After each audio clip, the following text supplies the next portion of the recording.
कहानी एक ऐसे घर से जहां शादी का माहौल है, लेकिन टेंशन और शांति इतनी कि शादी का घर किसी जंग के मैदान जैसा दिख रहा था।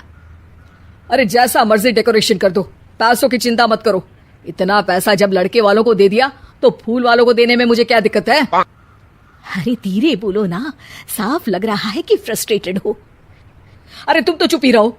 एक बेटी संभाल नहीं पाई। सारा दिन मैं काम पर जाता था, सोचता था घर पर बच्चों को अच्छे से संस्कार मिल रहे होंगे, लेकिन नहीं, मैडम को तो अपनी किटी और फैशन से फुर्सत मिले तब ना। माँ चुपचाप वहां से चली जाती है। समझ में नहीं आता कि आखिर शर्मा खानदान में हो क्या रहा है। कल तक चिड़िया सी फुदकने वाली शीना की शादी यूं अचानक एक मोटे काले लड़के से क्यों हो रही है? शीना कमरे में हाथ में गुड़िया लिए बोलती है, मेरे साथ जो हो रहा है ठीक हो रहा है। तुम तो सब जानती हो, साहिल मेरे लिए भगवान है।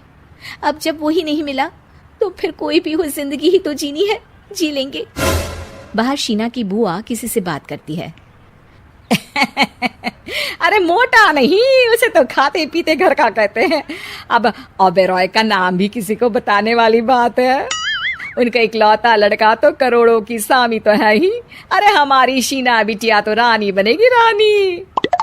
इन सब के बीच कहीं कोने पर शीना हाथ में मेहंदी सजाए बैठी थी और आंखों में आंसू सजाए। और वो समय भी आ जाता है जब शीना मंडप के नीचे हाथ में वरमाला लिए खड़ी होती है, लेकिन तभी अफरा तफरी मच जाती है। कोई कहता है, अरे लड़के की माँ को हार्ट अटैक आ गया। अरे अच्छी खासी थी, कैसे हो गया?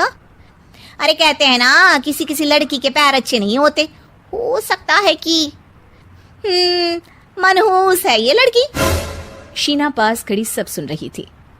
फिर शीना अपने कमरे में आ जाती है। शादी ये कहकर नहीं होती कि लड़की मनहूस है। अब लगातार शीना के लिए लड़के देखने आते, लेकिन आस पड़ोस या किसी के कहने पर शादी हर बार टूट जाती। लेकिन एक दिन, अंकल, मैं काफी दिनों से आपसे मिलने की कोशिश कर रहा था, लेकिन हिम्मत नहीं हो पा रही थी। अरे बेटा, हिम्मत तो हमारी टूटी पड़ी है। वैसे कौन हो तुम? मेरा नाम साहिल है अंकल। मैं शीना से प्यार करता हूँ और उसी से शादी करना चाहता हूँ। अरे अब तो किस जात के हो ये भी मायने नहीं रखता। बेटा, मेरी बेटी मनहूस है। ये सब कहते हैं कि इसीलिए उसकी शादी नहीं हो पा रही।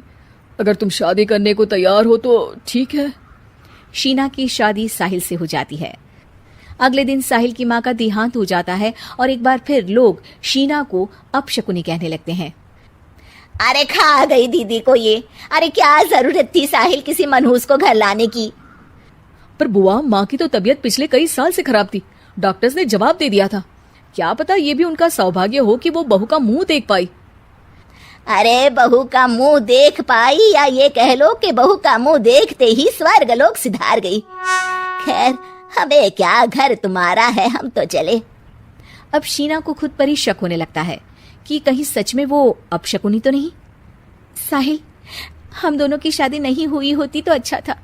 देखो ना, कैसे पहले मेरी शादी टूटती थी और अब तुम्हारी माँ भी। अरे ऐसा कुछ नहीं होता शीना, अपशकुनी वगैरह कुछ नहीं होता। ये सब तो ईश्वर के खेल हैं। वो शादी तुम्हारी इसलिए टूट गई क्योंकि तुमको मेरी पत्नी बनाना था, और माँ का जाना तो तय था। वो काफी बुजुर्ग थी, साथ ही एक ऐसी बीमारी से जूझ रही थी जिसमें डॉक्टर्स भी उन्हें नहीं बचा पाते। शीना साहिल की बात सुनकर तसल्ली कर लेती है और वहां से चली जाती है। अगले दिन, शीना, अरे ओ शीना।